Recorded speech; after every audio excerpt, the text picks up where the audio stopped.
I'll take your lead. Okay. All right. I guess we're live. Yeah, we're live. I think we're live. Hey, I everybody. think so. It's Veronica Drake and Ann Becks. I can't speak for Ann, but I don't really have my shit together today. So we'll see what happens. Yes, Seriously. before we get on, we're chatting Yeah. about things that just We happen. got we got some viewers. Yes, small wildflowers. You made it in time. Now, in time for what? That's another question. That's another conversation. I want to talk today with all of you and Anne, my very special friend and my special guest here on my YouTube channel. I want to talk about something that plagues us all. And we were just having a little behind the scenes conversation about it. And it's that, Anne, I'm going to refer to it as the saber-toothed tiger moment. It's going to get me. It's going to get me. Oh my God, I knocked my plan over. My car doesn't work. The house isn't like, this is the saber-toothed tiger, right? In 2024. So, Anne, could you do the viewers and me a favor and introduce yourself and tell me and them what it is that you love to do with your time? Oh my, what an invitation. How long do we have? And I don't mean dig out of holes. I mean how you like to help the masses, Anne. Thanks, V. Yeah, so I'm in Canada, and my past life, my past professional life, I worked as a nurse practitioner with two specialties in critical care and palliative medicine, and then I burnt out. And so I would say my big passion is really based on what I learned after I burned out in my career, which I see particularly common in other ambitious, high-achieving women. And I'm not just talking about business owners or anything, but the common things that women that function under, which are all of these expectations from culture and society, et cetera, as well as our own. We've internalized them, and they become our own expectations of what we should do, and this very other focused approach rather than actually honoring and putting our own needs at the forefront, knowing that in fact is the way so that we can serve wholeheartedly the causes and people that matter most to us. And so my work is really centered on helping women, particularly, to be able to unhook from those expectations and halt the hustle and come back home to themselves and start to live from this North Star of what I would call their true self or their personhood. I love that. Halt the hassle. Like that needs to be on a fucking t-shirt, because seriously, halt the hassle. How many of us, and I will say of us because I'm there too, get riled up? Let's just say riled up, and then it goes into one thing right after the other. We're riled up over this, and then this happens, and then all of a sudden we're picking at everything, when the reality is, I can only speak for me, the reality is it's not really what we're looking at. There's an underlying cause. Would you agree, Anne? It's not, and it's not the fact that the plant blew over. Would you agree? Totally. I mean, the truth is, right, V? Like, the truth is, what is the movie where oh God, now I'm just totally drawing a blank. Shit happens, right?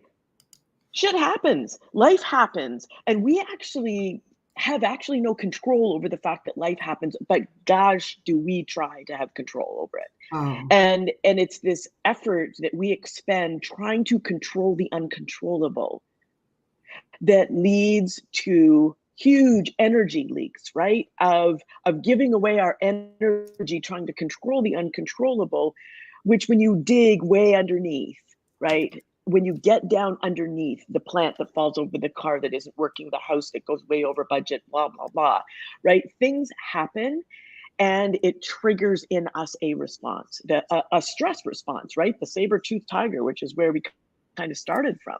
And we and I think the thing that's interesting, B, is that we live our life in these times, and our nervous system has readjusted to this new level of stress, and it feels like it's just normal. That's the thing. We have yeah, normalized being up here constantly, normalized it. And what are some symptoms that come from living up here? Yeah. Yeah, totally. And I think, with my background in healthcare, when I was studying, there was this list inside of a huge textbook, a full page list of all of the illnesses that are linked to living with high levels of stress. Like, I am telling you, just about every single thing is linked to living with high levels of stress, and we've just normalized it. So everything from high blood pressure to autoimmune diseases to chronic pain to, like, you name it. There are so many things that we are living with, and our nervous system has just regulated itself to go, this is the new normal. We're just living in the age of the saber-toothed tiger chasing us all the time. And that has become the normal way of doing, which is the hustle, right? It's how we keep, I like to call it, running on the hamster wheel, right? The faster I go to try to catch up, the faster the wheel spins. And from my perspective, as someone who teaches intuitive development, the number one thing that will stop you from being a confident, consistent, intuitive conversationalist or a conduit is burnout, is stress, right? Because you think of it like this: you want to be intuitive, right? You want to feel good, and I use the analogy of like the old plug, like the wires are frayed, they're going all over the place, and so the current can't happen because the wires are frayed. You're not connecting. And don't you think ultimately, isn't that kind of a part of burnout? Yeah, I think that's such a great analogy. We cannot hear the nudges of our intuition or of our true self or personhood when you're being chased by a saber-toothed tiger. It's not possible, right? You cannot hear that. You have to be able to get quiet enough. But I have to say, I don't know about you, but my own experience, and I know from my clients' perspective too, is when we're used to running so fast and living in that level of stress, whether we recognize the stress or not, we find it's hard for us to slow down. Oh yeah. It is hard for us to slow down. We feel like, oh my gosh, have you ever arrived at a weekend and you're like, oh, I don't really have anything planned. And you're like, okay, I'm going to take a few minutes and just, sit down and just be. And it's like 3 minutes later, you're like, oh, okay, but, well, I could probably get started in the laundry, and I should probably get something. I could do some meal prep right now. And you all of a sudden you find yourself back on the hamster wheel because it's familiar, because it's the most comfortable place, even though you're like, shit, what I really want to do is just have a rest. But your brain and your body is so used to moving at 1,000,000 miles a minute, it's so uncomfortable to slow down and stop. And enter the aspect of the work I do, which is conditioned thinking, right? There's a segue there. I mean, we act what we think, right? Our thoughts become how we act. And so, I don't even have to be trying to relax on a vacation, which, by the way, I'm getting ready for. I can lay down and try to go to bed at night, and right, I'm just a million things I got to do. And so here's something for all of the intuitive people listening. There's a thing in the spiritual world that, typically between 3 or 4 o'clock in the morning, spirit, the veil or the skin between worlds, if you will, is the thinnest, and spirit's reaching out and giving you nudges and wanting to converse with you. Yes, that's a thing. But when you are laying in bed or you have a heightened level of anxiety, you can't be sure that it's spirit, right? So that's where the second guessing comes in. So do you get up? Do you lay there and toss and turn? And I went through that. And I know darn well what the voice of spirit sounds like. But the last year or so has had me so wrung out and strung out with stress and energy. I just didn't know if I was being summoned or if it was my conditioning hamster wheel, as you say, right? Because what is it? But Yeah.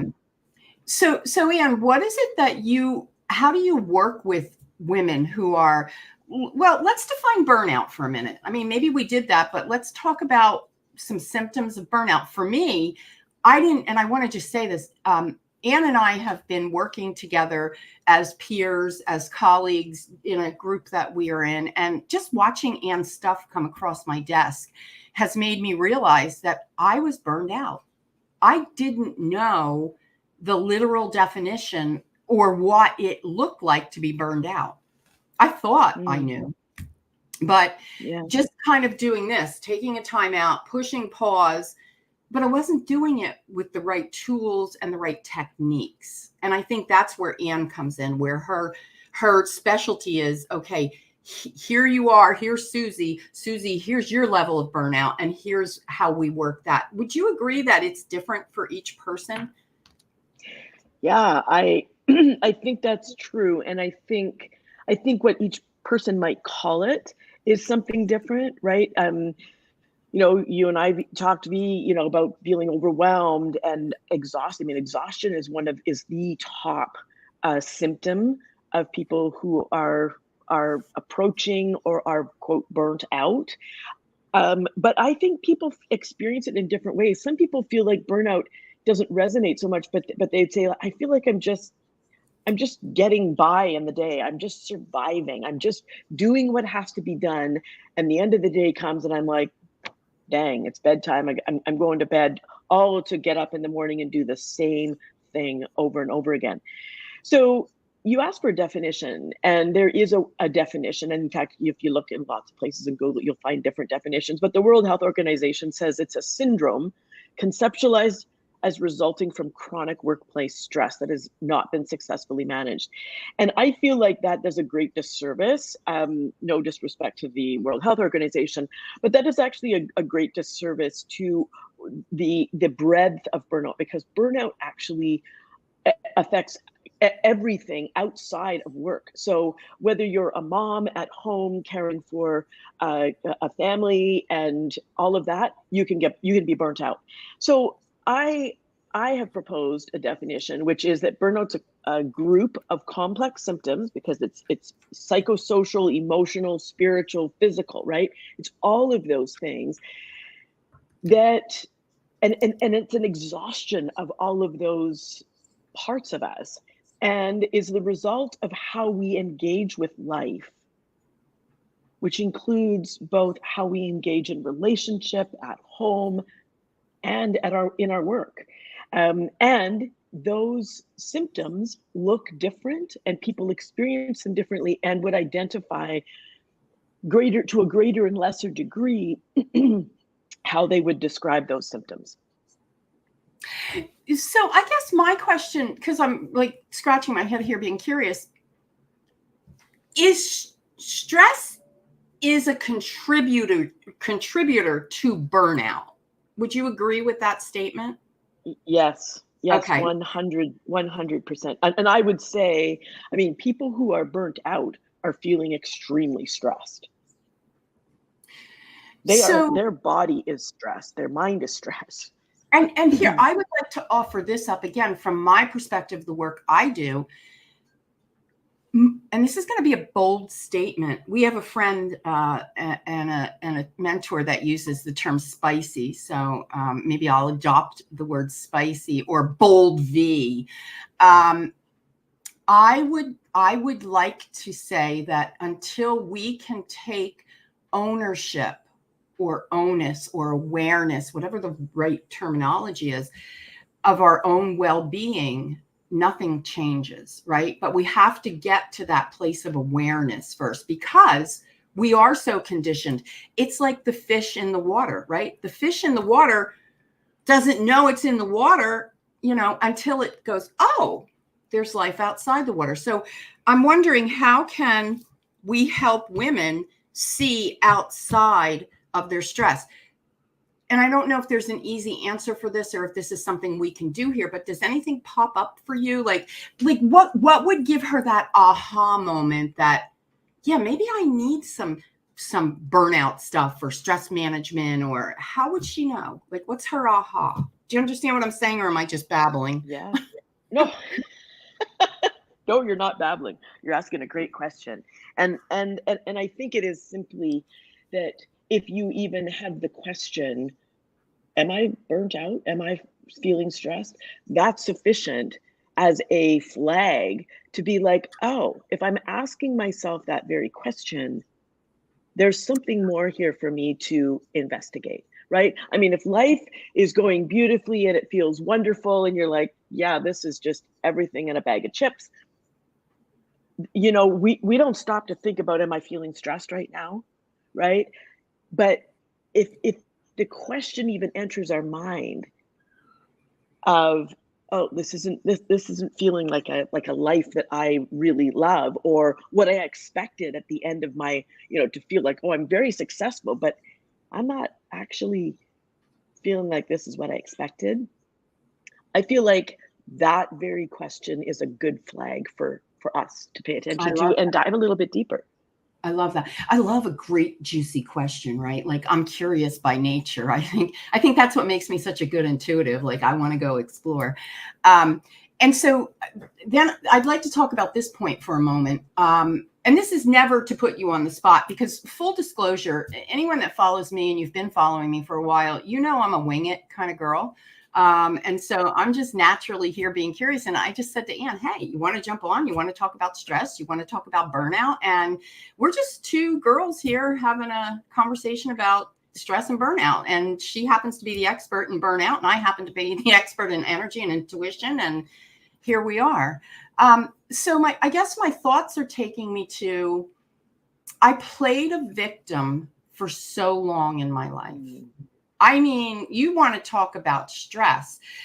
This victim, like, I can't fix this. I'm so stuck here. I'm talking 35 years, Anne. I could have wrote the book on being the victim. But yeah, I have to say, in hindsight, because I love on my bio, it says I'm drama and chaos free, right? Like, I'm not living in that energy anymore. And I have to say, in hindsight, I had to know again, it was a self-awareness. It was a self-awareness. And I had to be able to have the courage to look head on into what, and here's the word that women don't like, into what needed to change. Because if I was going to wake up, right? The alcoholic can't keep going to the same bar, hanging with the same crowd, and think they're not going to fall into the same behavior. It just doesn't happen that way. So I realized I had to do something different. I had to, but you can't run away from yourself. So I guess my point in all of this is, for me, I'm not trying to put words in anyone's mouth. For me, everything that I was creating that led to my burnout and my stress and my anxiety was self-induced, because I was holding on to a paradigm that I erroneously thought was familiar, safe, and comfortable. Does that make sense? Oof, 100%.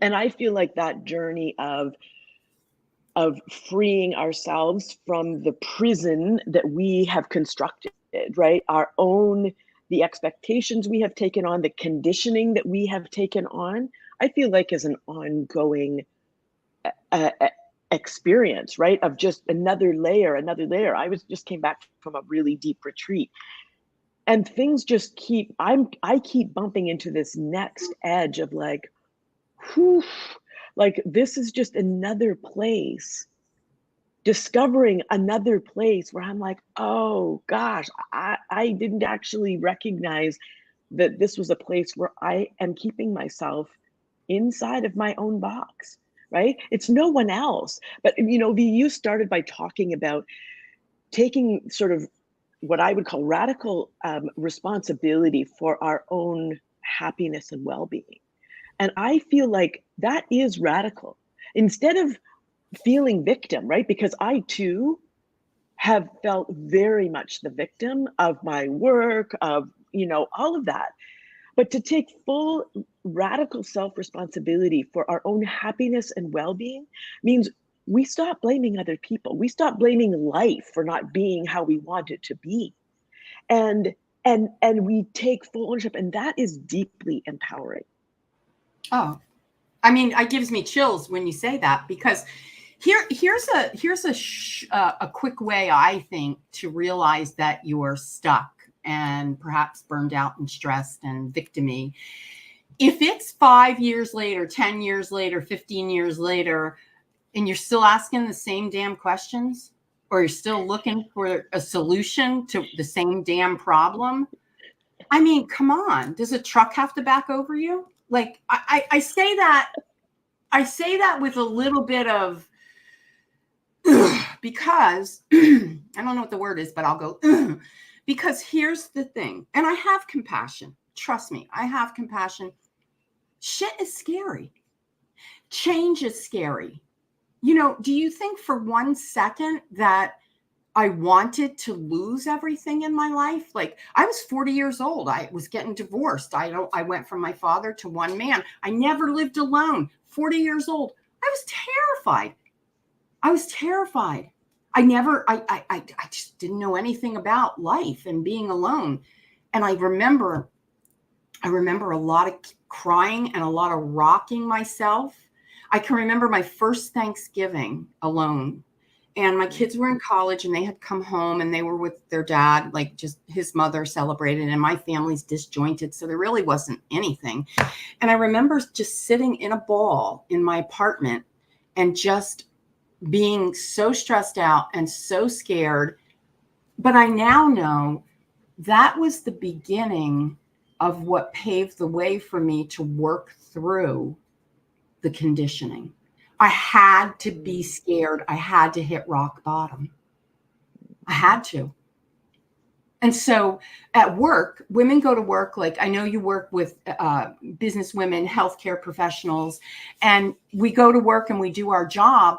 And especially healthcare, like, I think, there's such a heart-centered space to that work, right? It's the caregiver, right? What's the archetype of the caregiver? Pick the birdie up on the side of the road until it gives you fleas or whatever, right? We don't know when to put the damn bird down. So do you have specialty programs for healthcare? How do you, because you are a healthcare worker. So, what does that look like?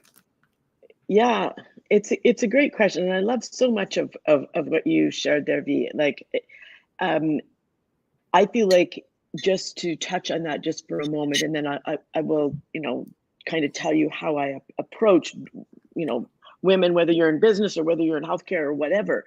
But you touched on the fact that sometimes it seems like we have to get to like a low point, almost like we hit rock bottom before we're willing to say, okay, I give. Like, I'm willing to do what it needs to take, right? Women are incredibly resilient. They try to do whatever they can to both care for the people and things that are most meaningful to them and look after themselves. I've met one woman who hasn't done that. And so it seems like when you arrive at that bottom place of like, oh my gosh, like for me, it was like one of the episodes was burnout, right? It was like, okay, I've been doing everything in a career that I totally have loved for 35 years. What the heck happened here, right? And it was that bottom place where it's like, okay, I give. It's almost like a form of surrender to say, oh, okay, so what's next? Because I actually don't know what's next because I've done all the things. To go back to the question of how I approach. So whether it is a healthcare professional, very heart-centered, or and their work has some very unique pieces of it. In which case, for an example, if you think about putting your needs and another's first, which is what this whole burnout thing sort of comes down to. It's like, how do we allow ourselves to put our own needs and desires first, right? And in healthcare, it's the head of the person who's most vulnerable, right? In my work in the critical care unit, this was literally life and death. But I have to tell you, there were times when I finished a 12-hour, 14-hour shift that I realized I hadn't peed for that entire time. Did I have to? Oh, yes, you bet your boots I did, after my how many cups of coffee at 9 o'clock in the morning, right? Start at 7, by 9 o'clock, right? But inevitably there would be a crisis, right? We'd be pulling the crash cart out and doing a resuscitation. And like, the whole peeing business was forgotten. But I would get home after 14 hours and realize, holy frig, I haven't peed all day. Well, right? let's talk about and so that. That's a physical thing too, because you can't keep your pee in. Like there's a physical, we, they, us, all of us are making ourselves physically sick. Go ahead. Sorry. I just needed to say that because I'm not a healthcare person. It can't be good not to pee like that. You've got toxins that have to come out. That's why the kidney, I'm preaching to the choir, but I'm passionate about this shit. 100%. Yeah. 100% me, 100%. And so that's a specific example of the depth to which we have to choose, in that space. Do I put my needs ahead of yours? And at what point? It becomes a really slippery slope. So there are some specifics, but at the end of the day, it's the same thread, right? It's the same underpinnings that every other woman that I've ever worked with, there's these common threads, right? This underneath is our common human part of us that seeks to know that we are okay, that we are whole, that we are complete. And that looks different on the surface. So somebody might not identify it. Well, no, I don't think I struggle with feeling anything like that. No, but it shows up in different flavors, right? It shows up in relationships, right? And in our work and how we manage at home, if we're running on the hamster wheel, it shows up in different ways, but these common threads. And so when I work with people, it doesn't matter whether you're male or female, non-binary, it doesn't matter.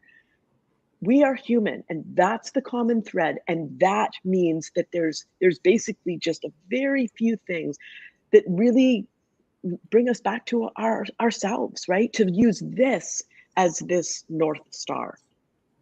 I love it. And so just to sum this up, I would, if I described, and please correct me if I'm wrong, if I were to describe what you do in a nutshell, not using your language, and we've talked about this before, it's not sexy.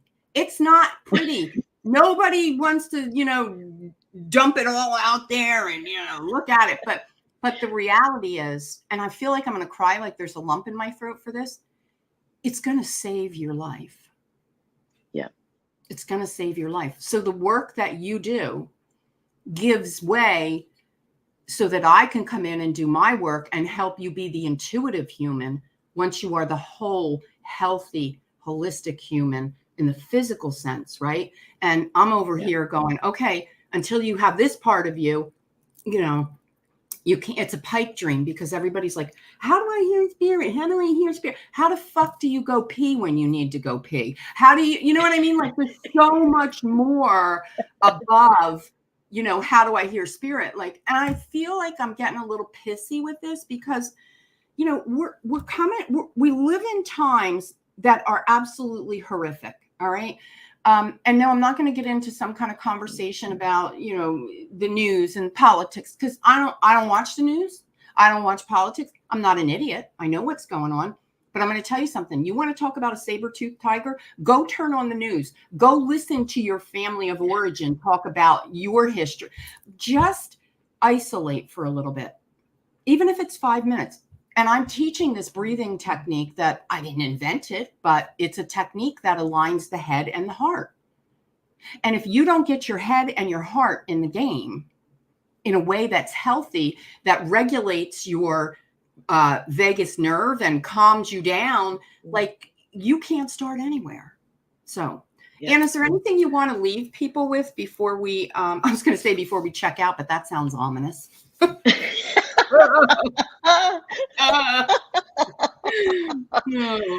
I have to say, I mean, I think there's so many threads of what, I mean, you and I could talk for hours on this.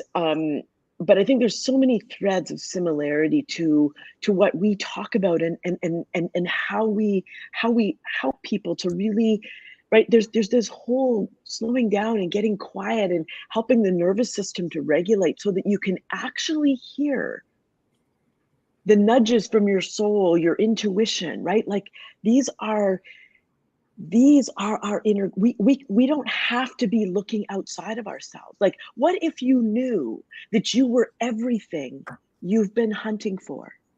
What if you knew you were already all that you have been looking for outside of yourself? Oh my God. Amen. That's now the you're truth. talking my language. Yep. Yeah, that's the Absolutely. truth, right? Absolutely. You know, I have a question for everybody that's watching this live now and going to watch us in the future.